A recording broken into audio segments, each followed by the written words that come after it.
The mind is a very powerful instrument. Jaggi Vasudev सदगुरु प्रकट हो। नमस्कार, मैं हूं रजनीकांत। साथ में आप सभी का बहुत बहुत स्वागत है। आज हम बात कर रहे हैं आध्यात्मिक गुरु जग्गी वासुदेव सदगुरु की, जिनके कोयम्बटूर स्थित ईशा फाउंडेशन पर अचानक 150 पुलिसकर्मियों का काफिला पहुंच जाता है। क्या कुछ मामला है, इनसाइड स्टोरी में हम जानने की कोशिश करेंगे। जग्गी वासुदेव सदगुरु कौन है और आखिर ईशा फाउंडेशन पर मद्रास हाई कोर्ट के तेवर इतने तल्ख क्यों? सवाल क्यों पूछे जा रहे हैं कि सदगुरु अपने आश्रम में लोगों का ब्रेन वॉश करते हैं, खुद की बेटियों का घर बसाते हैं और दूसरों की बेटियों का सर मुनवाते हैं और कहते हैं कि आध्यात्मिक जीवन सबसे बेस्ट जीवन है।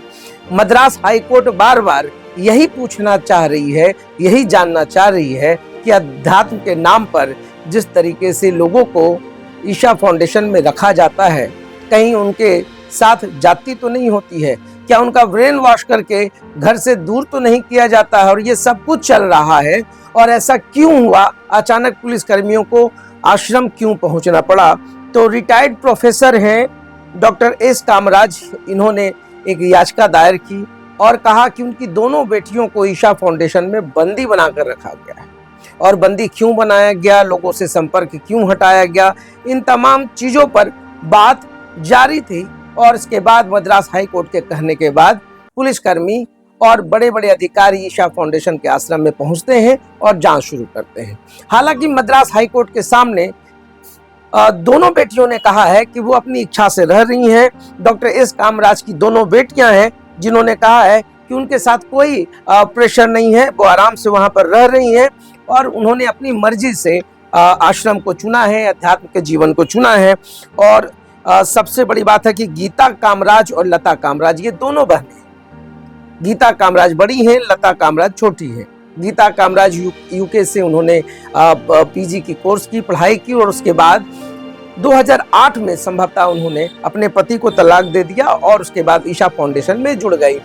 पिता का आरोप है कि उसके पीछे छोटी बेटी ने भी ईशा फाउंडेशन को चुना और जिस कारण से उनका जो हंसता खेलता परिवार है वो बिखर गया। अब क्या कुछ है ईशा फाउंडेशन के अंदर, अब तो जांच के बाद ही पता चलेगा। हाई कोर्ट ने तो सब कुछ बता दिया है और हाई कोर्ट के जज को अभी तक इस बात से यकीन नहीं हो रहा है कि लोग अपनी मर्जी से कैसे रह सकते हैं, जबकि आध्यात्मिक गुरु सबको कहते हैं कि आध्यात्मिक जीवन जीना है तो साध्वी बन जाओ, और अपनी बेटी का घर बसा करके दूसरों की बेटियों को साध्वी क्यों बना रहे हैं? इसी बात पर सब कुछ चल रहा है। ईशा फाउंडेशन जैसे बहुत सारे फाउंडेशंस की जांच होनी चाहिए, चाहे वो किसी बैकग्राउंड का फाउंडेशन हो। हर फाउंडेशंस में अचानक युवा पीढ़ियों का जो झुकाव हो रहा है, आखिर ऐसा क्यों हो रहा है कि घर से आप दूर होते जाते हैं, परिवार से कनेक्शंस काट दिया जाता है और आप दिन भर रम जाते हैं? सिर्फ एक ईशा फाउंडेशंस की कहानी नहीं है, ऐसे कितने जाने भारत में ना जाने कितने फाउंडेशंस हैं जहां पर एक बड़ा कारोबार, एक बड़ा बाजार सजकर रखा हुआ है और हर कोई अध्यात्म और धर्म के नाम पे इस तरीके से गुमराह होते हैं। हालांकि मैं ईशा फाउंडेशन पर कोई सवाल नहीं उठा रहा हूं, ना ही मेरा व्यक्तिगत कोई आरोप हो सकता है। ये तो मद्रास हाई कोर्ट का जो आदेश है और उसके बाद पुलिस पहुंचनी शुरू हो गई, तो ऐसे सवाल उठने लाजमी है कि क्या कुछ चल रहा था। क्या इतने वर्षों से ईशा फाउंडेशन में ब्रेन वॉश की कभी शिकायत नहीं की गई? क्या कुछ चला? हर चीज पे हमारी निगाह रहती है और हम कहते हैं कि पढ़े लिखे और शिक्षित लोगों की जो पीढ़ियां हैं, जो युवा वर्ग है, जो इस तरीके से भटक करके किसी आश्रम में चली जाती है। और इससे पहले भी देखिए कई सारे आश्रम, हम राम रहीम की बात करें तो देश में ना जाने कितने लोग हैं, सतपाल की बात करें, कितने आश्रम ऐसे मिले जिस पर पुलिस ने बड़ी कार्रवाई की।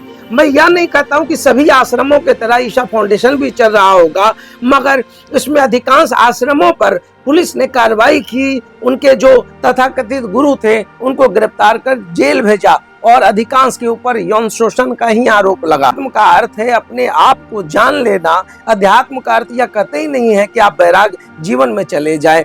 अपने अच्छे सत्कर्मों से, अपने आध्यात्मिक जीवन से, एक विवेचना से, एक मानवीय गुणों से, एक सांसारिक गुणों से लोगों की मदद करना भी एक अध्यात्म का हिस्सा है।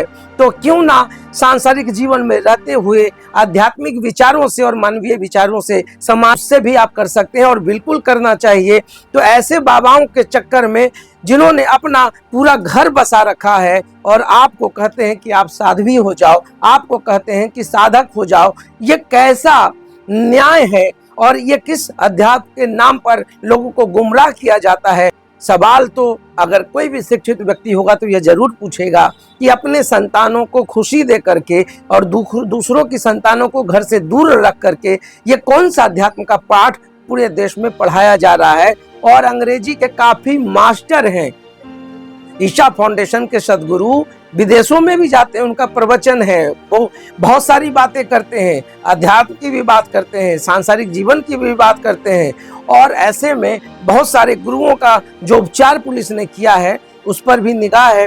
तो हर कुछ है, सवाल बस यही है कि आप अपने बुद्धि विवेक से अपने अध्यात्म को समझ करके, धर्म को समझ करके एक ऐसा उन्नत रास्ता चुने जिससे देश का, परिवार का सबसे ज्यादा भला हो। क्योंकि एक संतान का सबसे बड़ा कर्तव्य अपने माता पिता की ओर है।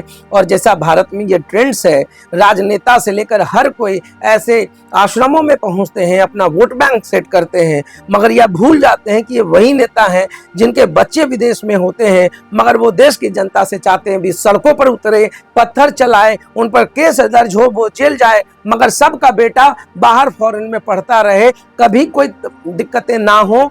ऐसे ही पूरे देश में चलता रहेगा क्या? इस पर तो सवाल सब लोग को पूछना चाहिए। तो देखते रहे सार्थ, बहुत बहुत धन्यवाद।